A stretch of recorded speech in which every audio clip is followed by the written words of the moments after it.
markers. Kailangan po nakaliyan na maniligo na matutugunan pa rin ang problema sa taas sa 2026 na tuwang ang ibang sektor.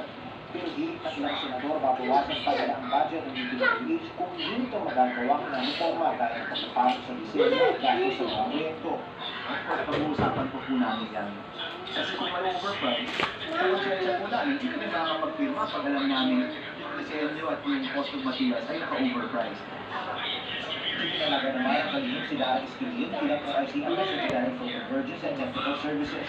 Si Esquivel ang hepe ng Philippines Bureau of Design aling sa pinag batch ng Cadet Engineering Program ng EDSA. Pinagka ni Esquivel si Ali Perez na nagtitip sa sugot ng parakal ng ipinayan siya sa ilang contractors. Lagi na tinawag ng palisyoso.